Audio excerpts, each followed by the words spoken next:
Good morning students, welcome back to my channel MBIC maths and physics. आप सभी का हमारे इस चैनल पे स्वागत है और आप सभी से रिक्वेस्ट है कि आप सभी इस चैनल को सब्सक्राइब करें, वीडियोस को लाइक करें और आपके जितने भी अन्य साथी हैं अदर स्कूल के हैं उनको भी इसको शेयर करें जिससे वो अधिक से अधिक इसका लाभ उठा सकें। आज हम आपको पढ़ाने वाले हैं डायमेंशन विमाओं का उपयोग। आपको फर्स्ट वीडियो प्रोवाइड करा चुके हैं जिसमें आपको डायमेंशंस के बारे में बताया गया और डिफरेंट टाइप्स के डिफरेंट जो फार्मूले हैं उनका जो है विमाएं आप निकालना उसमें सीखें। अब इसमें आप सीखेंगे विमाओं का उपयोग। तो बच्चों, विमाओं को हम कई प्रकार से उपयोग कर सकते हैं जिसमें से कुछ है किसी भी भौतिक सूत्र की सत्यता की जांच करना। नंबर 1 कि हम किसी भी सूत्र की जांच कर सकते हैं कि ये दिया गया फार्मूले हमारे जो है ये सही है या इसमें कुछ गलत लिखा हुआ है। दूसरा है दी गई भौतिक राशियों के मध्य संबंध स्थापित करना। कहने का मतलब अगर हमको दिया हो कि F, M और A इनमें कुछ रिलेशन होता है बट हमको पता नहीं है क्या होता है तो हम सही रिलेशन इनके बीच में निकाल सकते हैं विमाओं के माध्यम से। तीसरा है एक पद्धति के मानकों को दूसरी पद्धति में बदलना। एक पद्धति के मान को दूसरी पद्धति में बदलना, जैसे कि आपको फोर्स दिया है मान लीजिए 10 न्यूटन, तो इसको आप विमा के माध्यम से बदल सकते हैं कि इसको अगर हम डाइन में फाइंड करें तो कितना आएगा। जैसे कि 1 न्यूटन इक्वल टू होता है 10⁵ डाइन, तो अगर कहे 10 न्यूटन आया है इसको आपको बदलना है किसमें, डाइन में, तो आप विमाओं के द्वारा इसको कैसे चेंज कर सकते हैं। तो ये 3 उपयोग है। इनमें से बच्चों में आपको पहले ये बताने जा रहा हूं नंबर 1 किसी भी भौतिक सूत्र की सत्यता की जांच करना। देखिए जैसे कि पहला सूत्र है P = W/T, ठीक है। अब आपको यहाँ पर जानना है कि ये सही है कि नहीं सही है, हमारा सूत्र गलत है कि सही है। तो सबसे पहले हमको सबकी विमाएं पता होनी चाहिए। हमको दाब की विमा पता होनी चाहिए, कार्य की विमा पता होनी चाहिए और ये जो है समय है, ठीक है। यहाँ पर है कार्य करने की समय को शक्ति कहते हैं, आपने डेफिनेशन पढ़ी है। तो ये है पावर, ठीक है, सॉरी ये पावर है आपका, दाब नहीं है, ये पावर है और ये आपका क्या है W है और ये T है, ठीक। तो दोनों तरफ आप विमाएं रखेंगे। देखिए पावर की विमा क्या होती है आप जान लीजिए। M की विमा 1, L की विमा 2 और T की विमा -3। ये पावर की विमा होती है शक्ति की, ये शक्ति की विमा होती है। और इधर आपको किसकी विमा रखना है, आपको विमा रखनी है W। W क्या है, कार्य है, कार्य की विमा रखेंगे क्या होती है M, L की विमा 2, T की विमा -2, ठीक है। और यहाँ नीचे विमा किसकी रखेंगे, टाइम की, जो कि ये होती है। और आप सॉल्व करके देखिए अगर दोनों साइड आपकी विमाएं सेम आ रही हैं तो इसका मतलब है आपका सूत्र सही है। M, L की विमा 2, T को यहाँ लाएंगे तो T की पावर हो जाएगी -3। देखिए दोनों तरफ डायमेंशन सेम आ गए, it means this formula is right. ये फार्मूला बिल्कुल सही है, विमाओं की दृष्टि से यह फार्मूला बिल्कुल सही है, समझ पा रहे हैं। अब एक दूसरा फार्मूला हम ले रहे हैं F = ma, इसको चेक करना है सही की गलत है। तो दोनों साइड विमाएं रख दीजिए। F बल है, बल की विमा होती है M, L और T की विमा -2। ये बल की विमा मैंने रख दिया। इधर क्या है M, M क्या है द्रव्यमान, द्रव्यमान की विमा क्या होती है M होती है, ठीक है। और A की विमा होती है एक्सेलरेशन, एक्सेलरेशन की होती है LT -2। आपको विमा याद होनी चाहिए बस। तो M, L, T की विमा -2। देखिए दोनों साइड विमा इक्वल आ गई, इसका मतलब ये सभी सूत्र विमा की दृष्टि से क्या है, सही है। और एक बता रहे हैं उदाहरण आपको,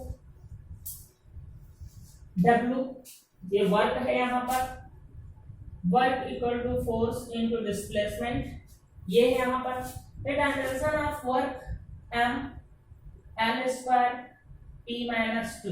इसको बच्चे स्क्वायर नहीं, वैसे एम की विमा 1, एल की विमा 2, टी की विमा -2 ऐसे पढ़ना चाहिए। Equal to force, dimension of force M L T की विमा -2 and dimension of distance, distance की डायमेंशन क्या होती है, एल होती है। तो एम एल की विमा 2, टी की विमा -2, एम एल की एक डायमेंशन यहाँ एक यहाँ कितनी हो जाएगी 2, टी टू द पावर -2। हम क्या कहेंगे, विमा की दृष्टि से यह सूत्र भी सही है। तो देखिए ये सभी सूत्र हम विमा के द्वारा चेक कर सकते हैं कि अलग अलग सत्य है या नहीं सही है। अब एक और बता दे रहे हैं, वो थोड़ा सा डिफरेंस है। जैसे आपको चेक करना है V square equal to U square plus 2as या 2b आप उसको बोलते हैं।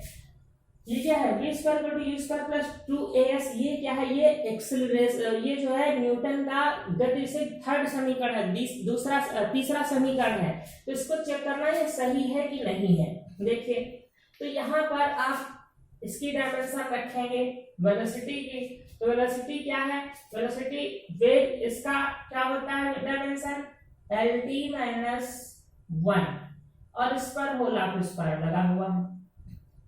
यहाँ पर LT की विमा -1 और स्क्वायर प्लस 2, कांस्टेंट की कोई विमा नहीं होती। एक्सेलरेशन है, एक्सेलरेशन की होती है LT -1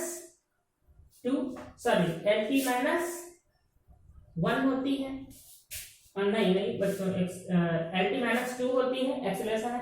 और S क्या है, डिस्प्लेसमेंट है, और उसकी विमा क्या होती है, L होती है। तो ये हमने सभी विमाएं दोनों तरफ रख दिया है, ठीक है। यदि सूत्र में देखो यहाँ स्क्वायर है तो हम स्क्वायर सहित रखेंगे, ऐसा नहीं कि वेलोसिटी की रखेंगे स्क्वायर नहीं लगाएंगे, स्क्वायर लगाना है।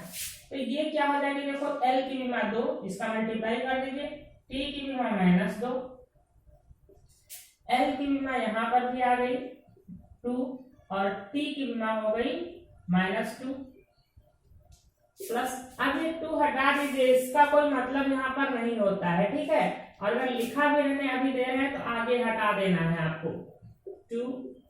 देखिए L का यहाँ मल्टीप्लाई होगा, L की विमा 2 और T की विमा -2, L की विमा 2, T की विमा -2 इक्वल टू, ये 1 है यहाँ 2 है, यहाँ पर 1 है तो हो जाएगा 3, L की विमा 2 और T की विमा -2। अब देखिए दोनों तरफ विमाएं सेम आ गई ना, तो इसका मतलब यह सूत्र भी विमा की दृष्टि से बिल्कुल सही है। आपको ये कांस्टेंट वैल्यू नहीं देखना है, विमाओं की दृष्टि से हम कांस्टेंट वैल्यूज को नहीं ला सकते, केवल हम उसकी जो है वेरिएबल वैल्यू को ला सकते हैं, बाकी ये कांस्टेंट वैल्यू नहीं ला सकते हैं। तो 3 को आप हटा सकते हैं, इसकी कोई डायमेंशन नहीं होती। तो हमने कई फार्मूले आपको चेक करके बताया कि विमा की दृष्टि से ये क्या है, सही है। अब आपको कुछ और फार्मूले अपने आप चेक कर लेना है एक्सरसाइज से। अब मैं सेकेंड बता रहा हूं आपको, दी गई भौतिक राशियों में संबंध स्थापित करना। जैसे आपको नहीं पता है कि हमारा सूत्र क्या होता है, जैसे हम कहें यानी हमको नहीं पता कि F बराबर ma होता है, ठीक है, हमको नहीं पता, हमको ये पता है F M a में कोई संबंध होता है, ठीक है, लेकिन हमको नहीं पता क्या होता है।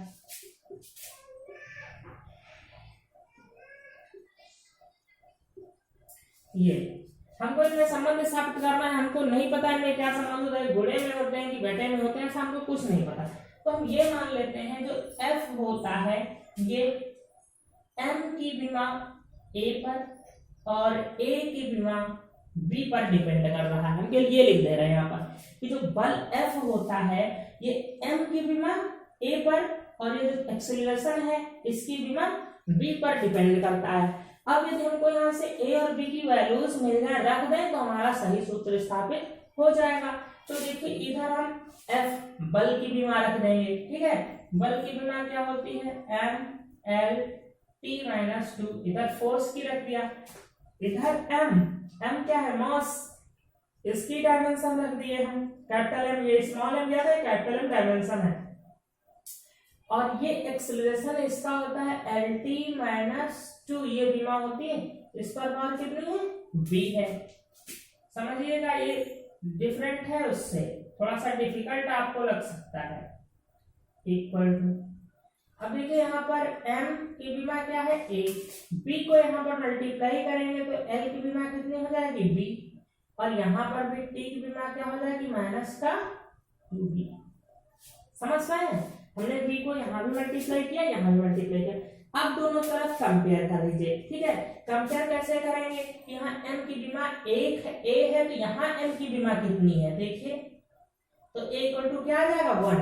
यहाँ M की बीमा A है, यहाँ M की बीमा कितनी है, 1, तो A इक्वल टू 1 आ गया। अब L की कंपेयर कर दीजिए, L की बीमा यहाँ B है और यहाँ पर L की बीमा कितनी है, 1 है, तो देखिए B इक्वल टू आ गया 1।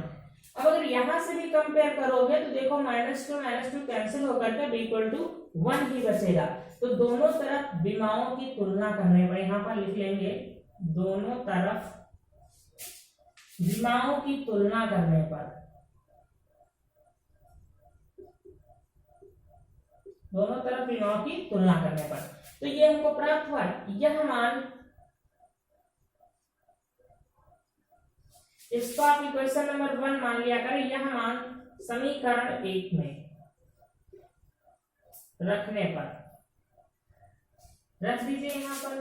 तो F इक्वल टू, ये जो M है मास, इस पर हम बीमा क्या लगाएंगे, 1, और एक्सेलरेशन है, यहाँ पर भी हम बीमा क्या लगाएंगे, 1, तो हमारा सही सूत्र आ गया F इक्वल टू ma। ठीक है, इस प्रकार हम किसी भी सूत्र को स्थापित कर सकते हैं। ये तो हमको मालूम था कि बराबर में होता है, चलिए ऐसा फार्मूला ले रहे हैं जो आपको नहीं पता है कि क्या होता है उसके बीच रिलेशन। ठीक, एक ऐसा फार्मूला हम ले रहे हैं जिसके बारे में आप नहीं जानते हो, शायद फर्स्ट ईयर में पढ़ चुके हैं, फिर भी हम ले रहे हैं PLG में संबंध में सही संबंध स्थापित कीजिए।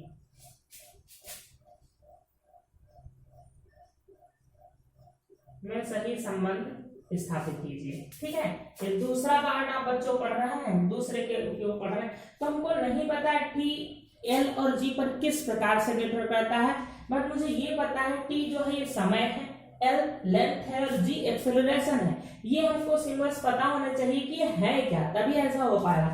चलो हम मान लेते हैं कि T जो होगा ये हम समानुपाती भी ले सकते हैं, इक्वल भी ले सकते हैं यहाँ पर। तो T माना L की बीमा किस पर डिपेंड करेगा, क्योंकि यहाँ पर कांस्टेंट आता नहीं है, कांस्टेंट हमको अपने आप ऐड करने पड़ते हैं, केवल जो है वेरिएबल वैल्यू जो होगी हमारी वही निकल के आएगी। T इक्वल टू L की बीमा माना A पर डिपेंड कर रही है और G की बीमा B है। यहाँ पर हम ये मान लेते हैं कि माना T जो है वो L की बीमा A पर और G की बीमा B पर निर्भर करता है। तो अब हम दोनों तरफ क्या करते हैं, बीमाएं रख देते हैं। ठीक है, तो T टाइम है, इसकी बीमा T ही रहेगी, इतना ही रहेगा, इसमें T क्या है, टाइम है, तो यही रहेगी। यहाँ पर L लेंथ है, दूरी है, इसकी बीमा L हो गई। G एक्सेलरेशन है, ग्रेविटेशनल एक्सेलरेशन है यहाँ पर, तो ये हो जाएगा आपका L T माइनस 2, यहाँ पर आ जाएगा B।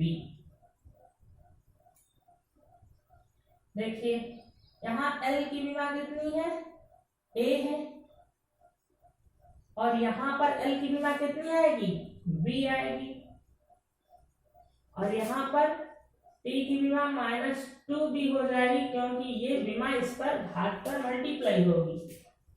T इक्वल टू, ये L है तो इसके साथ में हो जाएगा A plus B, power add हो जाएगी, और T हो जाएगा माइनस का 2B।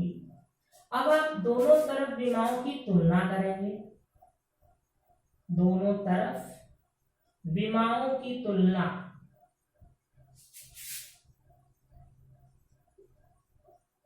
बीमाओं की तुलना करेंगे तो देखिए यहाँ से L की पावर है A प्लस B और यहाँ तो कुछ नहीं है, यहाँ तो L की पावर क्या है, 0, अर्थात L की बीमा 0 है, तो A plus B equal to क्या हो जाएगा